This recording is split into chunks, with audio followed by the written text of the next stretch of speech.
Je donne la parole maintenant au docteur Desmonnet, directeur de recherche à l'INSERM, neuroimagerie fonctionnelle, plasticité cérébrale et pathologie neurologique.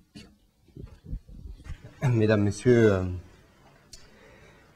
Monsieur le Président, Madame la Ministre, je suis heureux de participer à ce colloque qui manifestement est un colloque qui suscite beaucoup d'interrogations passionnées. Nous sommes ici à l'École normale supérieure, dans le temple républicain de l'apprentissage du savoir à son niveau d'excellence. Et nous avons à débattre aujourd'hui finalement de l'apprentissage du langage écrit,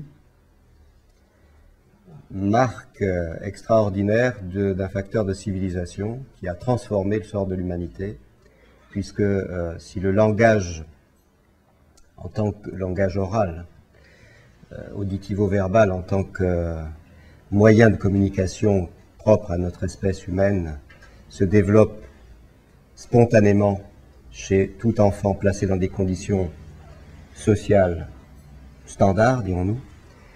Au contraire, le langage écrit ne se développe qu'au terme d'un apprentissage, souvent laborieux, en tout cas d'un apprentissage qui doit être spécifique.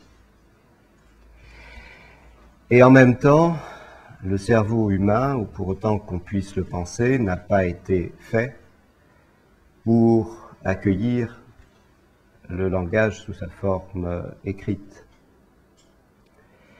Nous sommes donc placés devant une sorte de paradoxe et d'interrogation qui concerne de nombreux niveaux de la réflexion humaine et des domaines à la fois de la science et de la philosophie.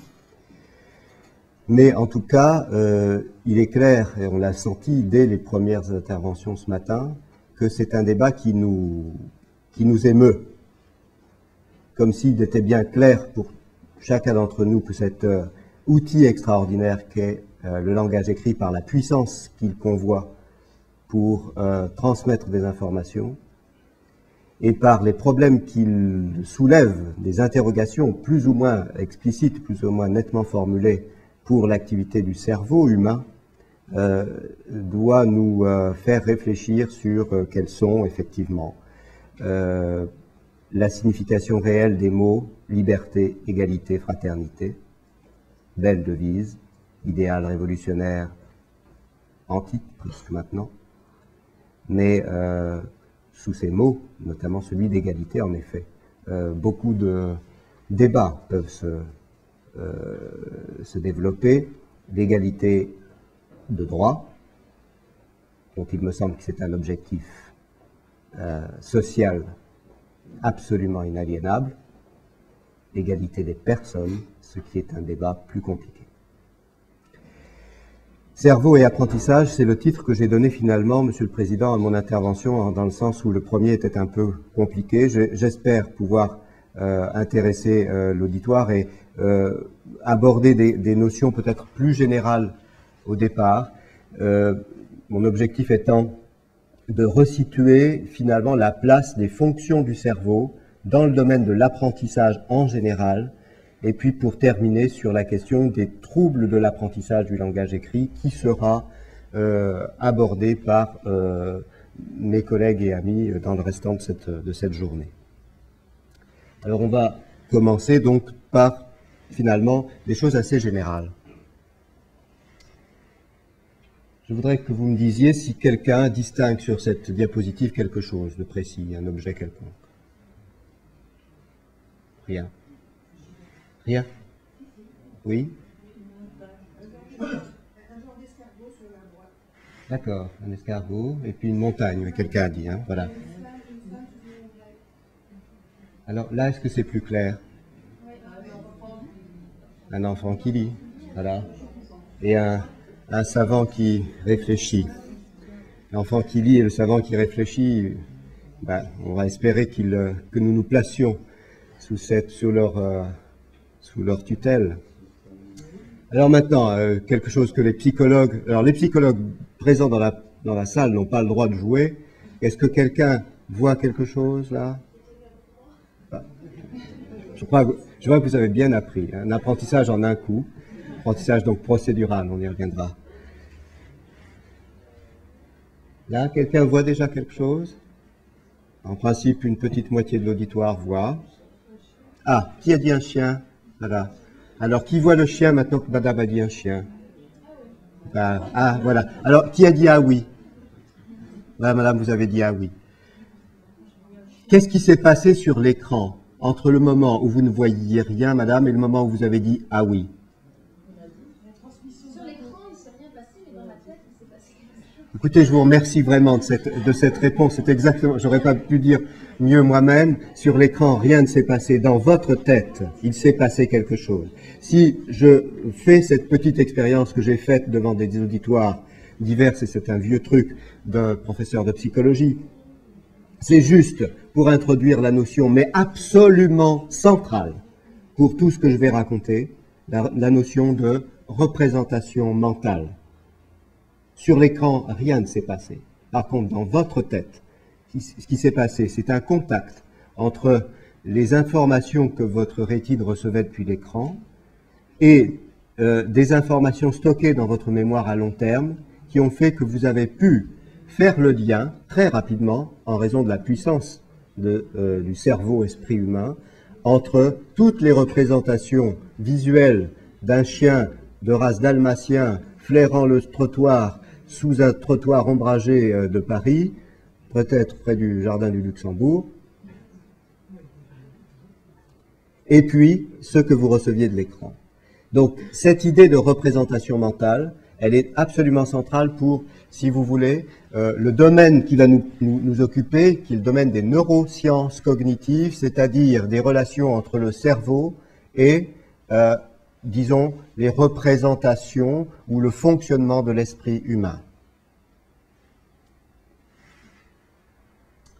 Et maintenant, une révolution copernicienne s'est produite dans les années 1980 du point de vue de la compréhension du fonctionnement du cerveau.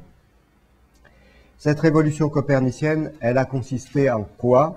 Dans l'avènement de méthodes qui nous permettent d'éviter de trancher le cerveau de patients après leur mort, et au contraire de nous fier aux résultats de mesures faites depuis l'extérieur de leur crâne, à l'aide de machines plus ou moins compliquées, disons des genres d'IRM, si vous voulez, c'est un terme assez popularisé maintenant, imagerie par résonance magnétique ou autres techniques, bien, qui permettent de recueillir des indices presque instantanés, ou en tout cas très fréquemment recueillis dans le temps, et qui proviennent de régions assez précises dans l'anatomie du cerveau. De telle sorte qu'on puisse établir un lien entre des événements qui arrivent finalement au sujet, comme par exemple percevoir un mot sur un écran, en comparant ce moment-là avec un moment où il n'y a pas de mot à percevoir sur l'écran, et associer ce changement physique, en somme cette perception, avec un changement d'activité au sein du cerveau, changement d'activité observé par exemple dans cette petite région située à la jonction entre le lobe occipital gauche et le lobe temporal gauche, et ces petites montagnes-là correspondent à la variation systématiquement observée dans cette région-là du cerveau lorsque un mot apparaît sur l'écran et qu'on demande au sujet de le lire. Ou pas d'ailleurs.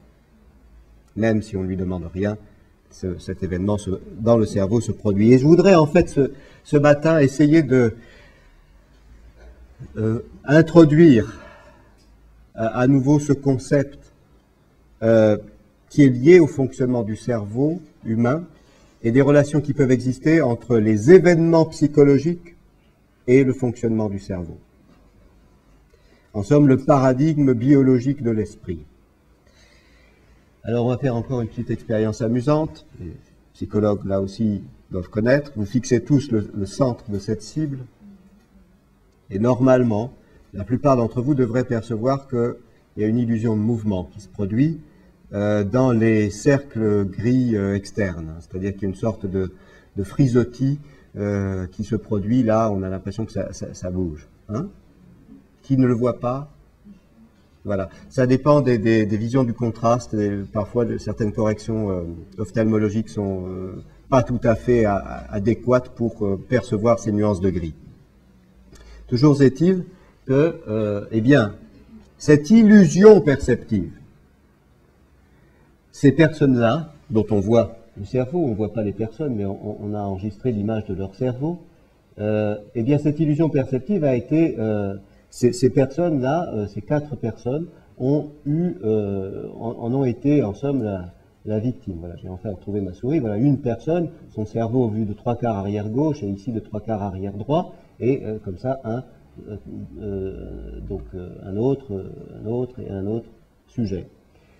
Systématiquement, quelles que soient donc finalement les différences qui existent entre ces personnes, une régularité de fonctionnement du cerveau a été enregistrée, qui est qu'en cette petite région du cortex visuel, spécialisée dans la perception du mouvement, eh bien, l'illusion perceptive a déclenché l'augmentation d'activité dans cette région qui code le mouvement sous forme visuelle. Il ne s'est rien passé de physique sur l'écran. Il n'y avait pas de mouvement, là. D'accord? C'est votre esprit qui reconstruisait le mouvement, et pourtant, à cette construction illusoire de l'esprit a correspondu un événement biologique, un petit changement d'activité dans certaines régions du cerveau. C'est cela que je voudrais bien faire passer comme idée ce que j'appelle un peu pompeusement, et sans doute pas, de façon pas forcément très heureuse, le paradigme biologique de l'esprit. C'est-à-dire que, en fait, ce que je crois, on a entendu déjà ce terme-là, ce que je crois fondamentalement, c'est qu'il n'existe aucune manifestation subjective chez un individu donné. Toute manifestation subjective correspond à un événement biologique dans son cerveau.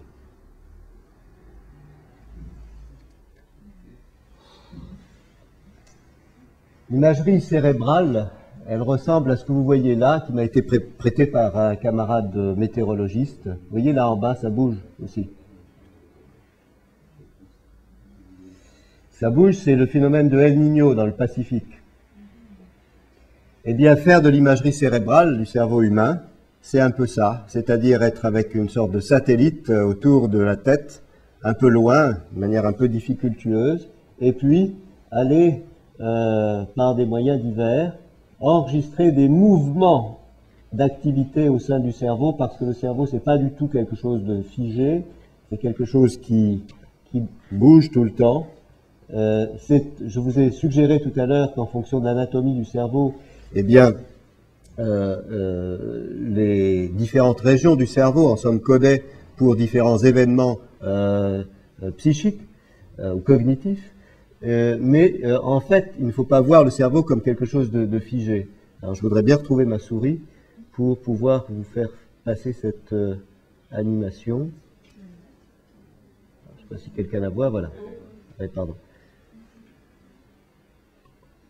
Voilà. Donc, de la même façon que El Niño traverse les eaux du Pacifique dans certaines années, vous voyez qu'ici, sur ce cerveau humain, se développe un certain nombre d'activités qui partent du pôle occipital et puis qui, en quelques centaines de millisecondes, vont franchir des étapes de codage cortical qui font que l'augmentation d'activité va atteindre ensuite les régions frontales. C'est-à-dire que quand, là, cette personne-là, c'est une vraie personne, un vrai cerveau, des vrais événements électrophysiologiques enregistrés à la surface de son cerveau, pendant qu'il lit un mot, hein, le signal, le codage, commence ici à la partie postérieure du cerveau, s'évanouit à un moment donné, réapparaît plus en avant dans le lobe temporal pour gagner ensuite les régions frontales. Tout ça s'effectue à environ 400 millisecondes.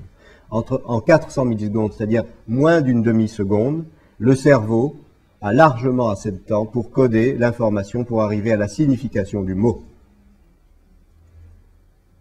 Et l'imagerie cérébrale, telle que nous l'utilisons pour aborder ce genre de problème, est fondée sur ce modèle de travail avec les signaux qui nous parviennent du cerveau, nous essayons, dans des contextes expérimentaux bien particuliers évidemment, de recueillir des informations qui nous disent des choses sur comment le cerveau, en somme, code plus ou moins bien, plus ou moins efficacement, les informations telles que, par exemple, dire un mot sur un écran. Alors, qu'est-ce qui nous guide? Quels sont les outils conceptuels que nous manipulons? Ce qui nous guide, ce sont un certain nombre de soubassements théoriques dont certains spécialistes ici sont présents dans la salle, comme le professeur Fayol, par exemple. Les principes de la psychologie cognitive qui nous guident sont ceux qui, disons, en termes de paradigme général, assimilent le traitement du langage au traitement de l'information. Et un exemple de ce traitement de l'information, c'est ce que l'on appelle les modèles de la lecture, modèles dits à deux voies de la lecture, qui prédisent en fait qu'il y a deux façons de lire, une façon globale, et qui, je le signale d'ailleurs, est une façon experte, mais qui ne s'installe dans les langues alphabétiques comme la nôtre qu'après un apprentissage, fourni par l'autre voie, l'autre route, qui est la voie analytique, la voie d'assemblage, la voie, disons, du b.a.-ba. Je pense que mes collègues reviendront sur ces notions et je ne vais pas les développer là. Mais ces deux voies coopèrent, s'enrichissent l'une l'autre. La voie d'assemblage analytique est générique parce qu'elle permet de voir des mots, d'apprendre à prononcer péniblement des mots nouveaux. Mais la voie experte, la voie rapide, la voie qui vous fait reconnaître en quelques fractions de secondes un mot et accéder à son sens, eh bien, elle fonctionne sur un mode différent. Je pense que Liliane Springer y reviendra tout à l'heure. D'accord? On va faire un petit jeu, si vous voulez. SPI, CI, LE, GE. Allez-y, lisez, parce que c'est une lecture par épellation. Allez-y. SPI, ça fait quoi? CI. On en est où? Spécie, d'accord. LE, spicilège. Spicilège. Qui est-ce qui sait ce que ça veut dire? Bon, c'est un mot savant, un mot pédant, qui veut dire collection, dont on retrouve la racine par le species de l'anglais, espèce, et lège, et la racine indo-européenne, leg, qui fonde toutes les racines des mots lire, qui aboutissent en langue française pour le mot lire. Je vous renvoie au dictionnaire historique de la langue française d'Alain Ray, et il y a un schéma magnifique qui vous explique tout ça, tous les avatars de cette racine L, leg, qui veut dire en fait rassembler, faire un bouquet. Bien. Donc les modèles à deux voies, on y reviendra peut-être. Ensuite de quoi il y a autre chose, c'est peut-être encore plus fondamental comme soubassement, c'est ce qu'on appelle les modèles multisystèmes de la mémoire. La mémoire humaine, mais pas seulement, est scindée en différents secteurs, si vous voulez. La mémoire de travail, la mémoire à long terme, la mémoire procédurale, la mémoire implicite, on y reviendra. Il y a un autre grand principe d'organisation du cerveau, qui est une découverte que je considère comme il y a deux grandes découvertes dans les 2 dernières décennies des neurosciences au XXe siècle. Première découverte est faite par Leslie Ungerleider et Mortimer Mishkin dans les années 80. Et elle montre que le système visuel est organisé en deux voies, deux grandes voies. Une voie qui est dite ventrale, parce que c'est le ventre du cerveau du singe que vous voyez là, du macaque. Ici, là, la partie ventrale, c'est-à-dire la partie inférieure, vers le ventre. La voie temporale, finalement, ça c'est le lobe temporal, elle sert à reconnaître des objets en mémoire à long terme. C'est une voie un peu lente, mais très précise. L'autre voie, la voie dorsale, celle qui est en haut, vers le dos, la voie dite pariétale, elle sert à localiser rapidement des cibles. Pas très précisément, mais rapidement surtout. Et bien sûr, les deux voies coopèrent. Eh bien, figurez-vous, ce principe d'organisation du cerveau est lui aussi générique, c'est-à-dire que d'autres domaines de la perception, comme le domaine auditif par exemple, est organisé de la même façon, et ça nous aide, ça nous guide à comprendre les événements fondamentaux qui se produisent dans le cerveau quand quelqu'un code une information particulière, et on y reviendra si vous voulez, mais grosso modo, bien que je suis sûr qu'un certain nombre de mes collègues pourraient argumenter à l'inverse, Eh bien, en gros, ici, vous avez la voie d'assemblage et ici, la voie d'adressage. En gros. Alors, premier exemple de l'influence de l'expérience au niveau cérébral. Ben, c'est un exemple prestigieux, c'est le prix Nobel de Hubel et Wiesel.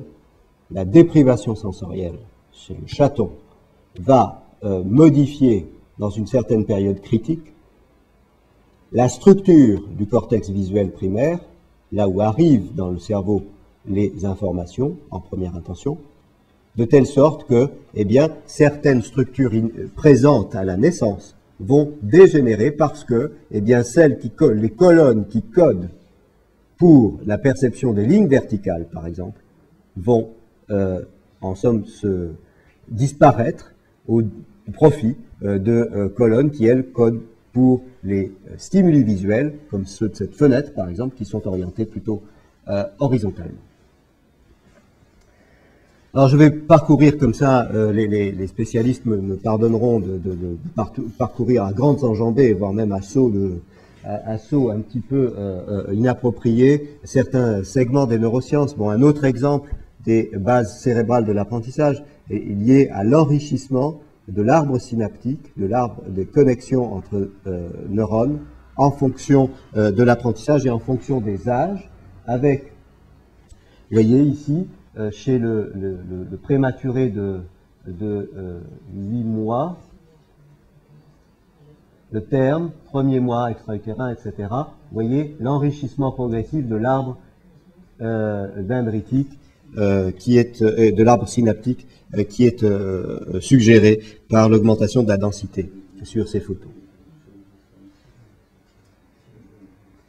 Alors ça, vous voyez, moi j'ai été élevé dans ce dogme. Le dogme, quand j'ai fait mes études de neurologie, c'était de me dire, voilà, à la naissance, aucun neurone ne se produira plus.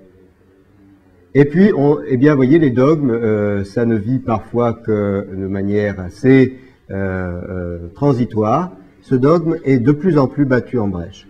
Il existe une possibilité dans le cerveau humain, adulte, probablement, la possibilité de la genèse de nouveaux neurones. Alors, c'est pas encore absolument prouvé dans le cerveau humain adulte, mais par contre, ça commence à être parfaitement démontré chez les animaux, les mammifères. Le rat, par exemple, adulte, le rat adulte peut fabriquer de nouveaux neurones. Et cette fabrication de nouveaux neurones correspond à un apprentissage, c'est-à-dire que l'apprentissage correspond à la fabrication de nouveaux neurones.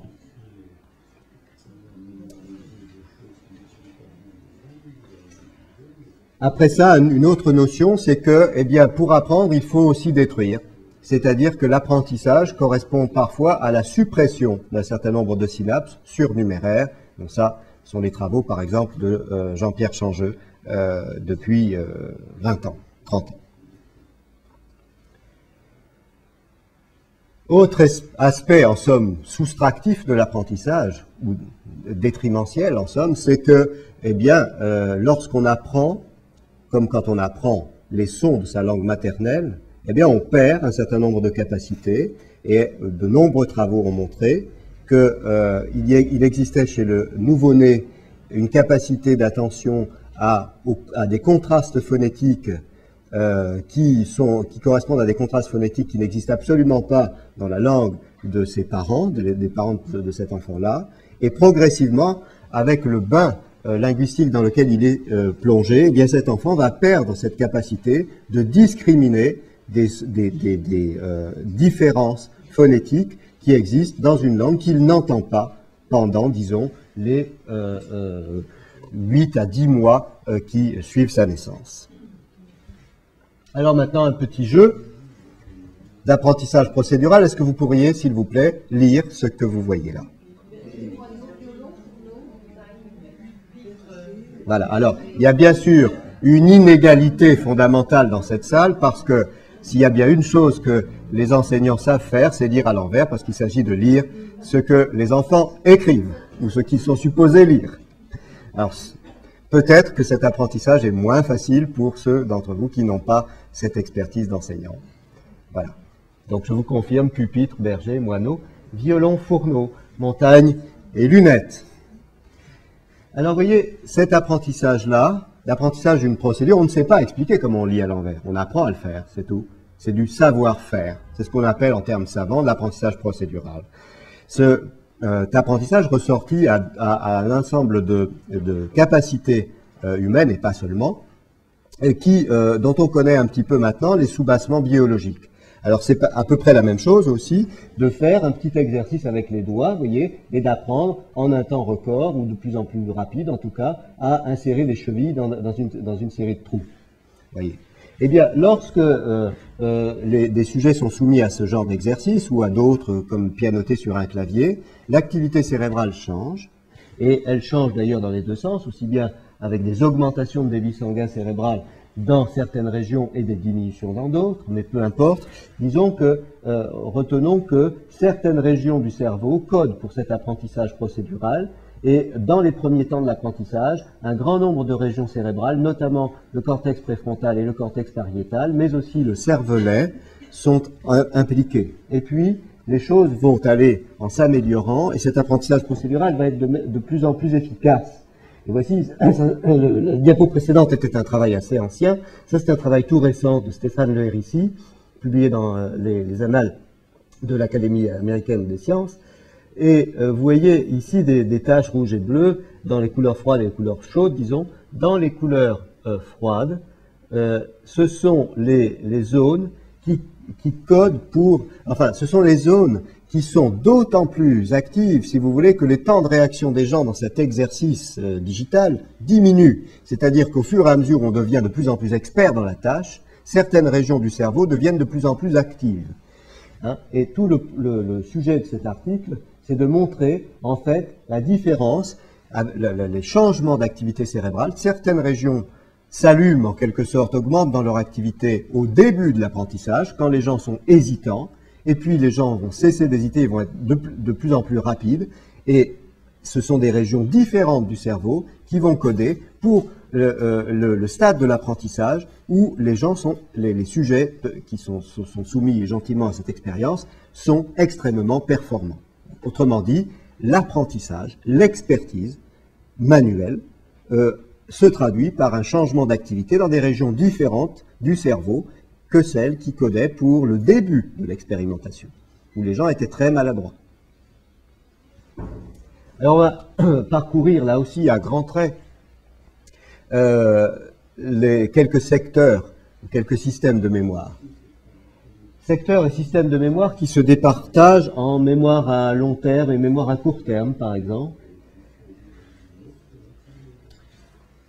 Alors, mémoire à court terme et mémoire à long terme. La mémoire à long terme, c'est celle auquel on pense immédiatement quand on dit « Ah, ben j'ai une mémoire, ma mémoire qui flanche, etc. » La mémoire à court terme est un peu la mal aimée, on la considère moins et on a tort. Car si je vous dis par exemple 33, 5, 61, 95, 77, 00, vous pouvez les répéter les chiffres là? Ouais. Bon, c'est un numéro de téléphone. Bien. Cette capacité, imaginez que vous êtes dans la rue, on vous téléphone ce numéro, il faut que vous rappeliez vos enfants immédiatement à ce numéro-là, vous n'avez rien pour noter, qu'est-ce qui va se passer? Vous allez vous répéter ça dans la tête désespérément jusqu'à ce que fébrilement vous cherchiez dans vos sacs, dans vos affaires, un bout de papier, un crayon, vite, vite, vite, qu'on puisse noter, qu'on puisse cesser de répéter dans sa tête. Hein? Eh bien cet effet de répétition dans la tête, cette répétition, cette boucle articulatoire, elle est une des bases de ce qu'on appelle la mémoire phonologique. L'apprentissage par cœur se fonde là-dessus. Et ce ne sont pas les mêmes régions du cerveau du tout qui codent pour une activité du type « je me répète fébrilement ce numéro dans la tête jusqu'à ce que je puisse le noter enfin ». Et puis, les régions qui font que vous allez peut-être retenir par cœur justement ce fameux numéro et pouvoir le ressortir un mois après. Pouvoir le ressortir un mois après, c'est une activité cérébrale dans une région différente du cerveau. Hein? Donc, l'apprentissage de mémoire à court terme, ce sont des régions périsylviennes, c'est-à-dire ici, à la jonction entre le lobe frontal et le lobe temporal, aussi bien à gauche qu'à droite dans mon exemple. L'apprentissage à long terme, ce sont des régions qui sont situées à l'intérieur du cerveau, notamment dans la partie interne du lobe temporal. Alors, cette fameuse mémoire à court terme dont je vous ai parlé, eh bien, les psychologues spécialistes de la question, les neuroscientifiques de mon espèce, s'en occupent selon des modalités qu'on appelle la mémoire de travail, dite selon un modèle développé par un psychologue anglais qui s'appelle Alan Baddeley. Et nous connaissons maintenant aussi assez bien les substrats cérébraux de cette boucle articulatoire décrite initialement en 1974 par Alan Baddeley. Après ça, eh bien, les effets de l'apprentissage à long terme, les effets de l'expérience même professionnelle, vous voyez, ils ont été démontrés sur le plan biologique par une collègue, Eleanor Maguire, qui travaille à Londres, en mettant dans le PET scan, dans l'IRM, des chauffeurs de taxi londoniens. Et vous voyez ici, vous avez l'expérience. Alors évidemment, il y avait des chauffeurs qui étaient débutants, qui n'avaient que 48 mois d'expérience, et vous en avez un qui avait 350 mois d'expérience professionnelle. Eh bien, ce que ce résultat montre, c'est que l'activité et aussi, en fait, la forme, figurez-vous, de l'hippocampe, de la partie interne du lobe temporal, est augmentée, se trouve augmentée, c'est-à-dire que l'hippocampe de ces taxis londoniens est d'autant plus gros, enfin, cette partie-là de l'hippocampe est d'autant plus grosse que l'expérience professionnelle est considérable. Autrement dit, l'effet de l'expérience, l'effet du savoir à long terme, a des traductions anatomiques dans le cerveau humain. C'est-à-dire que un cerveau de taxi expérimenté, il grossit dans certaines régions qui codent pour l'espace. Okay? Et on a montré ça chez les musiciens, par exemple. Il y a de très nombreux travaux chez les musiciens qui montrent que les violonistes, vous savez, la main gauche extraordinaire des violonistes qui se déplace à une vitesse prodigieuse et très précise aussi, eh bien, correspond à des activités et à une forme, un nombre de neurones et de connexions synaptiques augmentées dans une certaine région pariéto-frontale droite. Alors maintenant, on va faire une toute petite chose. Est-ce que vous pourriez me dire le premier mot qui vous vient à l'esprit? C'est le début. Parfait.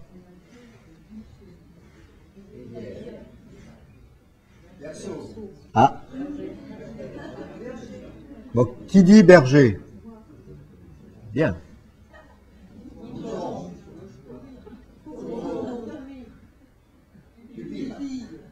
Ah, quelqu'un a dit pupille que... Voilà, ça, vous voyez, ces mots-là, vous les avez lus tout à l'heure. Je ne vous ai pas dit de les retenir. Je ne vous ai pas dit de les retenir, ces mots-là. D'accord? Ça, c'est ce qu'on appelle un effet d'amorçage. De priming en anglais, l'amorçage. Ça marche tout le temps. Qu'est-ce qui se passe? Il y a des rivaux dans les représentations mentales qui correspondent aux mots que vous connaissez en langue française. Il y a pupitre et pupille. Commencent tous les deux par PUP. Eh bien, le fait de vous avoir implicitement fait traiter ce mot pupitre fait que le seuil d'activité de ce mot-là dans votre cerveau est resté un tout petit peu plus élevé que celui de pupille. Et une majorité a dit pupitre. Cet effet d'amorçage est bien connu, il est très persistant, il est indépendant de la mémoire volontaire, de la mémoire explicite, indépendant, et les personnes comme les malades de type Alzheimer qui n'ont plus de mémoire explicite manifestent encore longtemps ce type de phénomène de mémoire implicite. Eh bien, figurez-vous, ça a une traduction dans le cerveau. Quand on soumet les personnes à ce type d'expérience, il y a des traductions cérébrales, et elles sont surprenantes. C'est que, en fait, moins d'énergie est dépensée par votre cerveau lorsque vous retrouvez par phénomène d'amorçage le mot pupitre que vous avez déjà vu sans que je vous dise du tout de le retenir. D'accord? Un fonctionnement parfaitement automatique, démontrable, biologiquement. Alors après ça, l'influence des indices, ouais. Bon, vous allez voir des paires de mots. Vous voyez là, métal, associé avec fer. Je vous l'ai présenté par couple, des paires de mots, métal et fer. Alors c'est facile à retenir parce qu'il y a une association sémantique, une association de sens. Bébé crie, obéir, mot scolaire, avancer. Accident, obscurité. Certains mots sont mal reliés sémantiquement les uns aux autres. Fruit, pomme, ça va. Rose, fleur, bien sûr. École. École, épicerie. Ah, il faut que vous reteniez cette association. Nord, bon. Haut, bien. Chou, eh non, figurez-vous. Dans mon test, c'est chou, plume qu'il faut retenir. Oups, pardon, excusez. Alors, Rose, ça va avec quoi? Bien, c'est bien.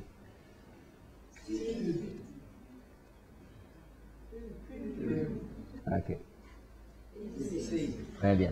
Alors, quand on fait fonctionner la mémoire pour les deux derniers items, c'est pas le même système qui fonctionne que pour les deux premiers. C'est-à-dire que les associations sémantiques, elles correspondent à un codage plutôt sur l'hémisphère gauche.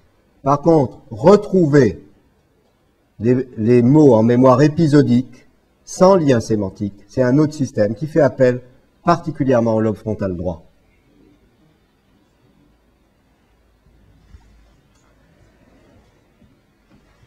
Alors là, vous voyez, il y a une autre chose, c'est qu'on peut maintenant se servir de ces fameux outils d'imagerie cérébrale pour carrément prédire la performance de quelqu'un.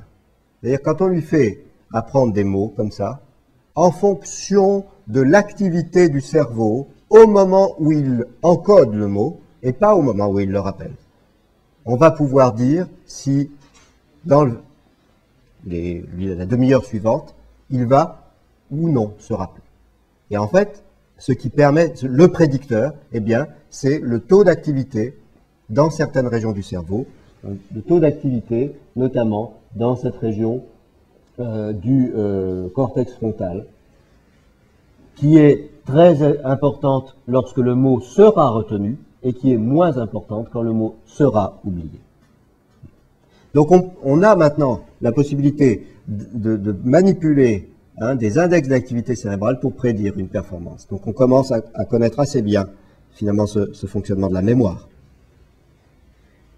Alors après ça, je vous ai expliqué cette mémoire que j'ai appelée, sans vous dire pourquoi d'ailleurs, mémoire épisodique, c'est là où il faut apprendre des choses sans lien avec le sens, lien simplement avec le contexte. On apprend beaucoup de choses par le contexte, c'est-à-dire que souvenez-vous de votre enfance. Le jour où vous avez appris par cœur et pour la première fois la table multiplication par 7, c'est la plus difficile. Et un jour, très fièrement, vous êtes revenu à la maison, je sais la table multiplication par 7 par cœur.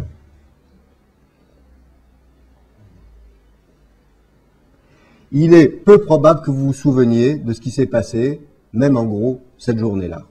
Vous avez tout oublié de cette journée-là, vous avez retenu une chose, c'est la table de multiplication par 7, enfin, en tout cas je l'espère pour vous. En vous expliquant cela, je veux vous expliquer cette notion du passage de la mémoire des événements de la vie, du contexte quotidien, à ce qu'on appelle la mémoire sémantique, c'est-à-dire la mémoire que nous partageons tous. Tout le monde est d'accord sur les résultats en base 10 de la table multiplication par 7, n'est-ce pas mon cher Franck? En principe, aucun problème. Je m'adresse à savant mathématicien. Mais la mémoire de la journée, vous avez appris par cœur pour la première fois cette table, vous ne l'avez pas gardée. Ou alors, si vous l'avez gardée, c'est qu'il s'est produit quelque chose d'exceptionnel, d'exceptionnellement motivant du point de vue de votre expérience affective. Vous avez peut-être vécu quelque chose de traumatique et c'est aussi un chapitre important pour la mémoire, mais je n'ai pas le temps de développer ça. Donc on sait que ce qui nous permet de fixer dans la mémoire, c'est un certain nombre de choses. C'est la répétition des épisodes, la répétition du même item dans le même contexte. C'est la valence à la fois sur le plan du comportement et de l'émotion. Est-ce qu'on est récompensé pour avoir une bonne performance de mémoire? C'est la profondeur de l'encodage. La profondeur de l'encodage, eh bien, c'est le fait que on vous fasse relier un item à retenir avec un ensemble d'autres items qui font sens par rapport à celui qu'il faut retenir.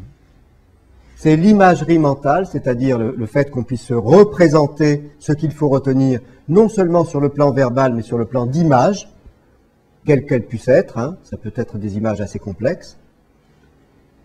Et c'est l'aptitude à catégoriser, c'est-à-dire à ranger l'information dans des petites boîtes, de manière à pouvoir ouvrir le tiroir et regarder de manière systématisée, hiérarchisée l'information. Un seul exemple du point de vue de l'activité du cerveau, elle correspond à la profondeur de l'encodage. Vous voyez ici, en fonction du fait qu'on a fait retenir des mots à des personnes selon un encodage profond, c'est-à-dire en leur faisant retenir des mots, en leur disant, voilà, je vous dis le mot hareng, par exemple, eh bien, retenez que hareng, c'est fait partie de la catégorie des poissons. Je vous fais retenir le mot jonquille, mais retenez que c'est la catégorie des fleurs. Et puis, un encodage beaucoup plus superficiel qui dit, bon, bah, par exemple, hareng, jonquille, ce sont des mots à 2 syllabes. Retenez que ce sont des mots à 2 syllabes. Vous voyez, c'est beaucoup plus shallow en anglais, c'est beaucoup plus fragile, superficiel. Eh bien, cet apprentissage superficiel se traduira par, évidemment, des performances mauvaises et par une moindre activité dans le cerveau. Alors que l'encodage profond se traduira par une augmentation importante d'activité dans ces régions que vous voyez signalées là, essentiellement dans le lobe frontal d'ailleurs. Alors, monsieur Israël, je ne sais pas, en termes de temps, pas trop longtemps, d'accord. Dyslexie de développement, j'aimerais vous donner quelques mots en sachant que d'autres parmi mes collègues vont aborder ce sujet, soit de manière centrale, soit de manière plutôt latérale. Bon, une approche neurologique des dyslexies de développement. Bon, on est là pour parler de ces difficultés d'apprentissage de la lecture, de l'écriture. Quelques mots sur ce sujet. D'abord pour vous dire que l'histoire des sciences à ce sujet part des observations fondatrices d'un certain nombre de grands ancêtres, comme par exemple M. Dejerine, qui a observé à la Salpêtrière le lien, c'était son génie, le lien entre l'existence d'une lésion malheureusement acquise chez l'adulte dans une certaine partie du cerveau, la partie inférieure du lobe temporal gauche, et l'incapacité de lire. C'est ce qu'il a appelé l'alexie sans agraphie, c'est-à-dire que le malade ne peut plus lire alors qu'il peut toujours écrire, sans pouvoir se relire. Sur la base de ce modèle franchement neurologique, eh bien, il y a eu un courant de pensée plutôt anglo-saxon qui a développé finalement une réflexion sur ces enfants-là qui montraient une incapacité particulière à apprendre à lire, en se disant que c'est probablement ce problème avec une base biologique, une base cérébrale. Le courant actuel dont je vais vous parler de recherche prend sa source dans les travaux fondateurs d'Alberto Galaburda, d'abord lui-même élève de Norman Geschwind, puis Albert Galaburda a évidemment de très nombreux élèves en tant que professeur à Harvard maintenant, et il a découvert une chose qui n'a pas encore été confirmée par d'autres observations, mais qui a généré tout un courant de pensée important. Il a découvert que sur quelques cerveaux qui ont pu être autopsiés, alors que ces personnes étaient connues pour avoir été dyslexiques dans leur enfance, des anomalies de structure du cerveau, qui sont des anomalies qui suggèrent un trouble de la migration des neurones au cours de la constitution du cortex. Donc vous avez ici le cortex dans son épaisseur, ici c'est l'intérieur du cerveau, la substance blanche, et ici, si vous voulez, c'est l'extérieur du cerveau. Là, c'est l'épaisseur corticale sur 3 à 4 mm, et vous voyez ici cet îlot de corps cellulaire, de neurones, qui est tout à fait anormalement placé, qui est ectopique, comme on dit en médecine, dans une couche du cortex où normalement il n'y a que des fibres et pas de corps cellulaire. Comme si ces neurones étaient allés trop loin et présentaient donc, se caractérisaient par un trouble de la migration des neurones. Et ces anomalies ont été identifiées par Galaburda dans plein de régions cérébrales, toutes placées assez stratégiquement sur des régions dont on sait, dont la neurolinguistique nous a montré qu'elles étaient essentielles pour le fonctionnement du langage. Et c'est à partir de ces constatations qu'un certain nombre de recherches se sont développées. Un mot sur ces recherches dans la direction de la génétique. De très nombreux loci, endroits du génome, ont été identifiés comme ségrégeant avec des traits de dyslexie. Donc on n'a pas affaire à une génétique simple, c'est pas une maladie génétique, la dyslexie de développement.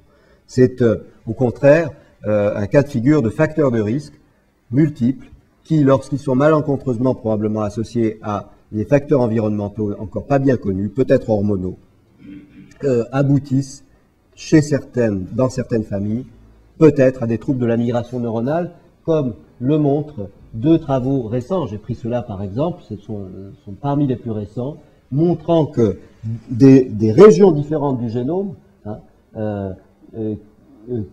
codent pour des facteurs, sont impliqués dans des facteurs biologiques de type protéines impliquées dans le fait de guider ces neurones dans leur migration le long dans la structure du cortex, par exemple, de telle sorte que la mutation dans ce gène impliquée dans, si vous voulez, la fabrication de telle protéine qui va finalement résulter dans une fonction de guidance des neurones au bon endroit, eh bien, certaines familles présenteraient cette anomalie-là qui expliquerait les anomalies corticales, qui elles-mêmes pourraient expliquer des troubles de l'apprentissage. Alors, après ça, et de manière peut-être intermédiaire, à un échelon intermédiaire de description finalement, l'imagerie cérébrale a permis d'identifier un certain nombre de régions qui sont anormales chez les personnes dyslexiques, adultes comme enfants d'ailleurs, mais beaucoup de travaux ont été faits chez l'adulte porteur de séquelles. Alors, il est exceptionnel de rencontrer des anomalies à l'échelon individuel, c'est-à-dire qu'il m'arrive très très souvent dans le cadre de mon activité clinique et de recherche de faire des IRM à des personnes dyslexiques adultes ou enfants, mais là c'est un adulte qui est venu me voir en disant « Docteur, voilà, j'ai 40 ans, je ne sais ni lire ni écrire, je lui fais... » Et il avait des difficultés d'ailleurs également un petit peu d'expression orale.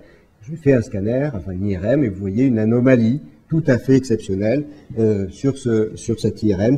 L'anomalie, bon, évidemment, il faut peut-être un œil de spécialiste, mais, excusez-moi, mais disons qu'elle se situe dans la région temporale supérieure avec cet énorme gyrus là, qui ne devrait pas du tout être à l'endroit où il se trouve. Bien, tout ça pour dire qu'un certain nombre de travaux en IRM se développent actuellement, montrant, et convergeant d'ailleurs, pour montrer l'existence d'anomalies, notamment dans le cortex temporal gauche, chez les personnes dyslexiques, par rapport aux personnes non dyslexiques, avec des anomalies en plus et en moins, en quelque sorte. En rouge, vous avez ici une région où il y a moins de substances grises, moins de neurones peut-être, en tout cas moins de signal de cortex, et ici il y en a plus chez les dyslexiques, juste en arrière. Et cette région où il y a plus de signal de substances grises chez les personnes dyslexiques, eh bien, elle est en corrélation avec les difficultés de lecture. C'est-à-dire que plus il y a de signal dans cette région-là, et plus les gens sont gênés pour lire, lents pour lire, alors que ce sont des adultes parfaitement éduqués qui sont allés à l'université. Quelques mots sur un résumé, en somme, des trouvailles en imagerie fonctionnelle en termes de lecture. Qu'est-ce qui s'active en plus et en moins chez les personnes dyslexiques par rapport à des personnes contrôle non dyslexiques pendant qu'on leur fait lire des mots? Eh bien, vous voyez, c'est assez simple en fait le message.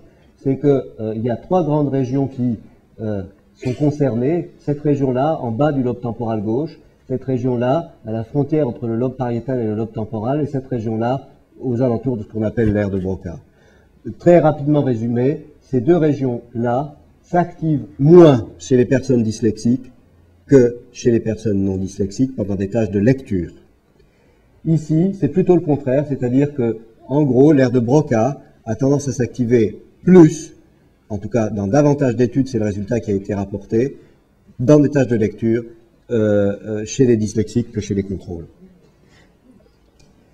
Je passe rapidement, simplement pour vous signaler que, eh bien, cette trouvaille-là, qui concerne cette région temporale inférieure, cette région-là, elle est un des résultats, disons, principaux, tient à une étude que nous avons réalisée il y a quelques années avec Uta Friis et Eraldo Paolezou. Uta Friis à Londres, Eraldo Paolezou à Milan, et moi-même à Toulouse, et un peu entre Toulouse et Londres, pour montrer que quand on compare des étudiants, les uns dyslexiques, les autres non, eh bien, quelles que soient les différences notables qui existent entre les langues, eh bien, une région en particulier est dysfonctionnelle chez les personnes dyslexiques, c'est cette fameuse région. En fait, c'est la région de la lexipure de Desjrine, ou pas loin. Alors vous allez dire, oui, mais il lisait quand même. Et oui, il lisait, c'est dyslexique, ce qui veut bien dire que l'histoire ne s'arrête pas là et qu'il y a probablement des effets de compensation. Et dans ces effets de compensation, je vais très vite, hein, puisqu'on n'a plus trop le temps. Des effets de compensation, on les comprend, on commence à les comprendre un petit peu mieux, mais probablement une des pistes intéressantes pour comprendre la compensation qui se produit chez les enfants dyslexiques qui finissent par récupérer certaines capacités en lecture sans être réellement experts, sont liées à des capacités de l'hémisphère droit qui peut-être vient prendre la place en quelque sorte d'une fonctionnalité déficiente dans l'hémisphère gauche. Voilà. C'est une voie de recherche. Je vais juste terminer en disant que une autre voie de recherche consiste à examiner si des programmes intensifs de réadaptation, de rééducation, des programmes intensifs de rééducation chez les enfants dyslexiques permettent à la fois de manière rationnelle de corriger leurs troubles, rationnelle nous l'espérons et aussi durable, ce qui n'est pas encore tout à fait démontré, de corriger leurs troubles, et est-ce que la correction de leurs troubles se traduit par un changement d'activité dans le cerveau? Eh bien de plus en plus la réponse est oui, c'est-à-dire que effectivement on arrive à l'aide de ces programmes de rémédiation intensive pendant plusieurs semaines chaque jour à augmenter leurs aptitudes dans certains domaines du traitement du langage, mais pas dans toutes. Et cette augmentation d'aptitude dans le domaine du langage est corrélée, là encore, avec un changement d'activité dans certaines régions du cerveau, mais pas toutes, certaines à gauche, dans ces régions plus ou moins déficitaires en raison des petites ectopiques, je vous ai montré tout à l'heure, peut-être, et également dans l'hémisphère droit. Voilà, donc je vais m'arrêter là, je suis conscient d'avoir fait un exposé assez long, et donc peut-être avec des questions, mais donc je préfère prendre les questions plutôt que d'allonger encore l'exercice.